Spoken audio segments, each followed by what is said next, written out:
O principal impulso é quando você tem a transformação da forma de produzir o açúcar. Quando você sai do engenho de vapor e você vai para as fábricas, né? A usina, que é uma estrutura maior, né? Com um maquinário, né? Com um avanço tecnológico em termos de máquina, né? E, logicamente, garantindo uma produção maior de açúcar. Essa região, quer dizer, Campos, o município de Campos, desde sua, né, existência, né, ele sempre tem um papel muito importante, ainda quando no Brasil colônia, no Brasil império, né, com a monocultura da cana. Né? E essa monocultura, o avanço da demanda do açúcar, do uso do açúcar, faz com que, logicamente, os processos de fabricação vai também sofrendo mudanças, né? Então, quando você tem essa virada do engenho a vapor para as fábricas, esse é o primeiro, digamos assim, a revolução industrial na região, né? Que vai culminar com o processo que o Brasil está entrando, né? Que é deixar de ser um Brasil monárquico, né? E passar a ser um Brasil republicano. Então, Campos, como demais cidades de importância, né, dentro do cunho nacional, ela vai entrar nesse processo de modernização. Né? Então, você tem aí os primeiros planos. Né? Vem o plano, um dos principais é o plano Saturnino de Brito, que era o grande engenheiro sanitarista, né? E que era campista, e o presidente da Câmara, porque nesse exato momento não havia, né, a instituição da prefeitura, você tinha a Câmara, ela legislava e ela ao mesmo tempo era executivo. Né? E o presidente da Câmara nessa época era o Benedito Pereira Nunes. Campos é uma cidade que ela tinha um entrave natural para o crescimento dela, né? Que era um território cercado de lagoas, brejos, pântanos e um rio Paraíba com uma força absurda e que geralmente no mês de março para abril as águas transbordavam. Né? Então, esses períodos de enchentes traziam muita doença, né? Até muitos ciclos, né? De endemias. Né?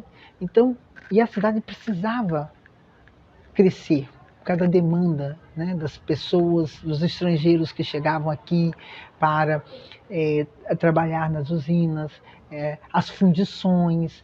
Então você tem uma demanda, né, que exige do poder público alguma interferência nesse espaço urbano. Né? E aí o engenheiro Saturnino de Brito é chamado. Então é o primeiro grande plano que Campos tem, né, onde ele faz um estudo e começa a desenhar esse processo de expansão. Né? Na época, era a questão de você secar algumas lagoas, para você diminuir, né, aquele ambiente úmido. Na época, o aconselhado era os bosques de eucalipto. Né? Isso eu estou falando em 1903, 1904, né? Bem iniciozinho do século XX.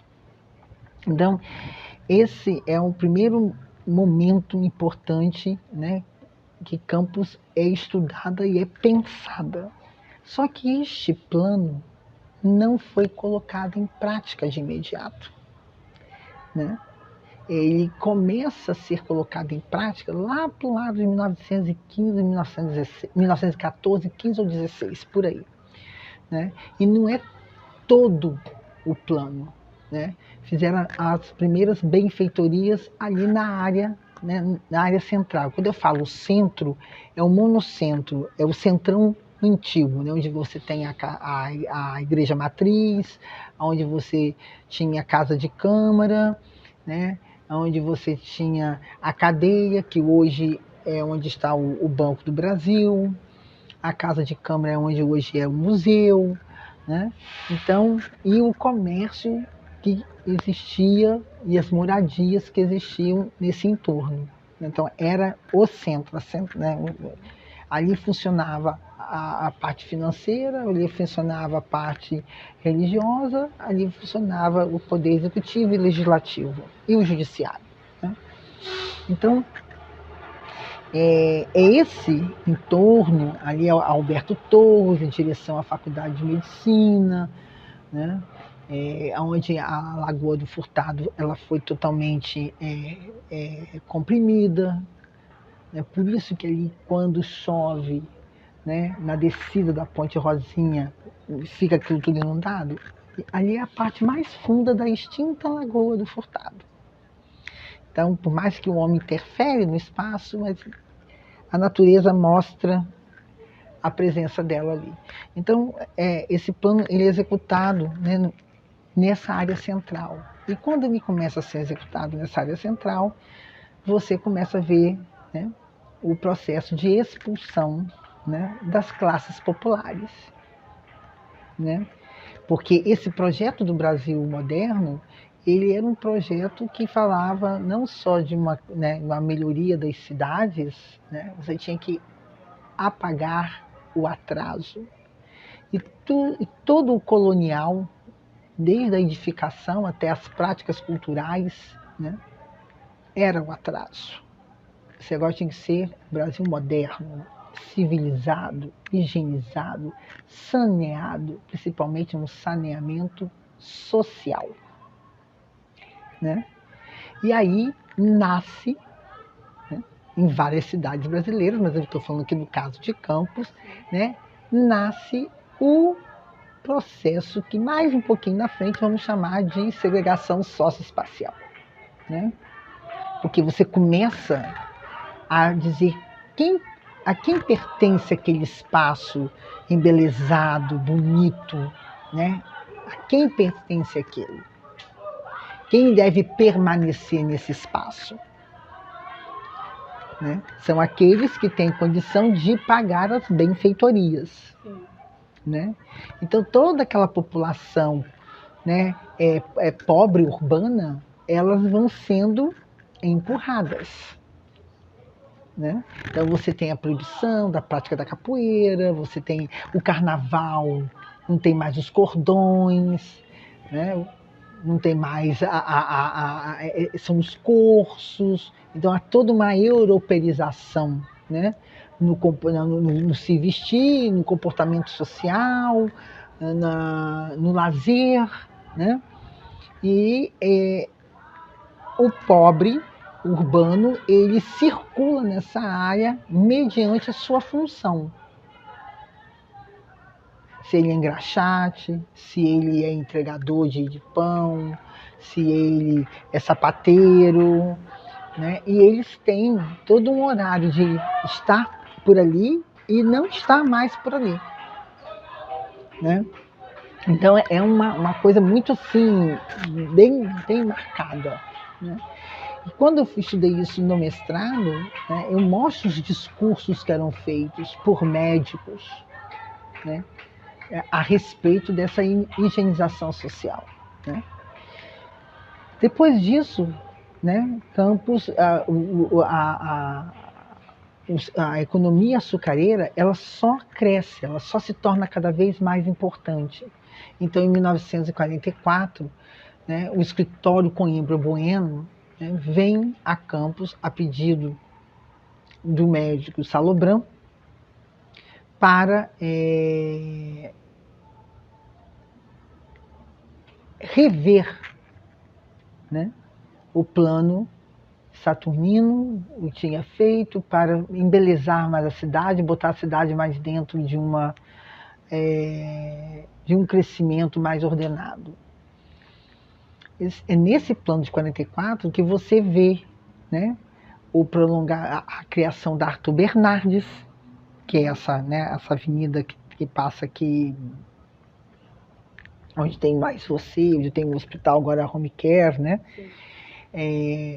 o prolongamento da Rua Formosa, da Saldanha Marinho, o prolongamento da Formosa e da Saldanha Marinho é o Brito, ele aponta, né?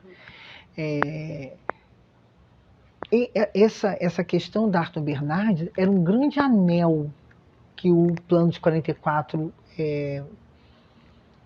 sugeria, né? Ela vem aqui para Arthur Bernardes, teria uma ponte, passaria lá perto da Lagoa do Vigário, em Guarulhos, um grande arco do anel. Né? O plano de 44, ele olha para Guarulhos, ele traça ruas, ele traça melhoria para Guarulhos. O de 900, o de Saturnino de Brito, ele mexe ali onde tem a igreja Santo Antônio, que hoje a gente chama de Jardim Carioca, né? Mas o de 44 não, ele adentra, tanto que a Lagoa do Vigário seria uma lagoa que teria mais ou menos a função como você tem hoje no Rio, a Lagoa Rodrigo de Freitas, entendeu? Para esportes náuticos, etc, etc e tal. E é um plano que abrange, mas é sempre o embelezamento da cidade, a melhoria, controle já estava começando a ver, né, a verticalização, né, não de uma forma explosiva, mas já começava a aparecer prédios de 6, 7, 10 andares, né? Ele setorizava a cidade, né? Mas o grande boom mesmo que acontece é exatamente na década de 50, 60. Porque ainda em 30, em 40, a maior parte da população ainda morava na área rural.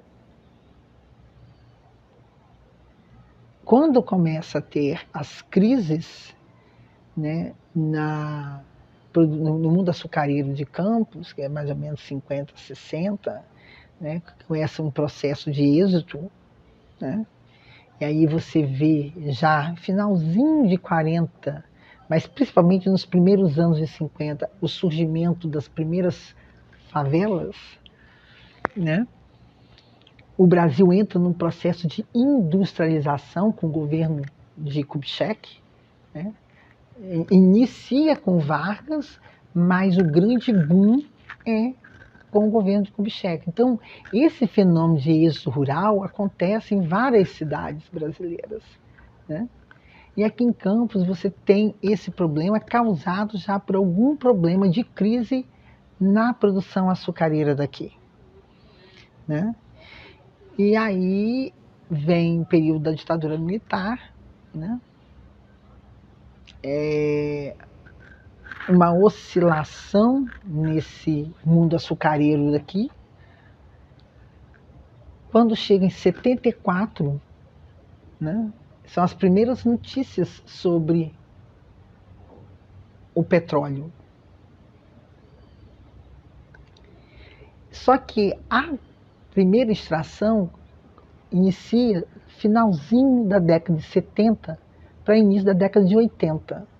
Daí que em 1978/79 nasce o PDUC, o Plano de Desenvolvimento Físico Territorial Urbano de Campos. Por quê? Com o advento da descoberta do petróleo, o crescimento dessa cidade ia ser grande.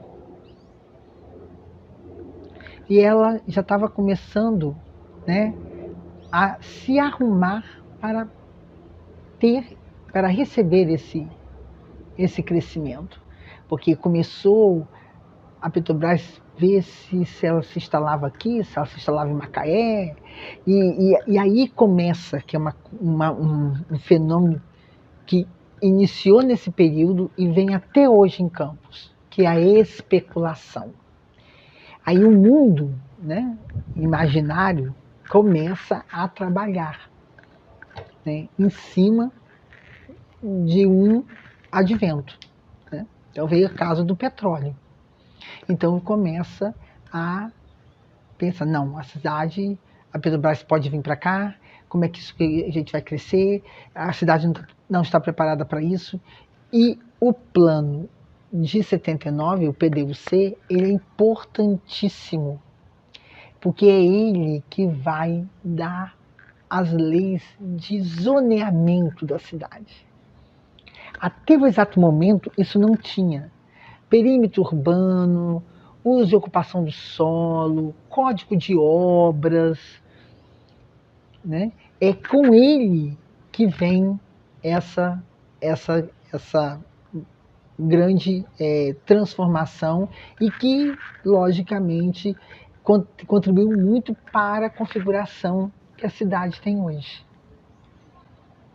Para você ter ideia, Campos só vai ter a oficialização das delimitações territoriais dos bairros em 1996.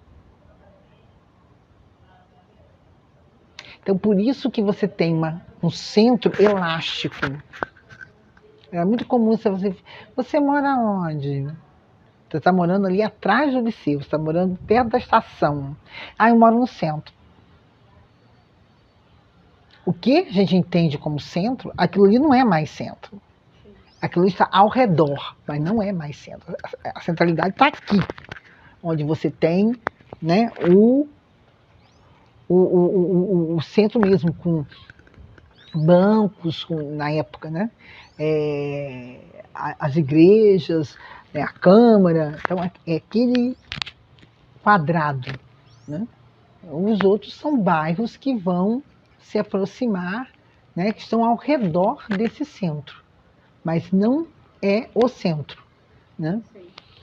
Então, o plano de 79 é muito importante, porque também o prefeito, na época, ele era arquiteto urbanista e ele prevê que aquelas terras que eram fazendas plantadoras de cana-de-açúcar, que rodeava o perímetro urbano, mas devido o declínio desta atividade econômica, né, essas terras, daqui a pouco, elas iam perder função. Mas elas estavam perto do perímetro urbano.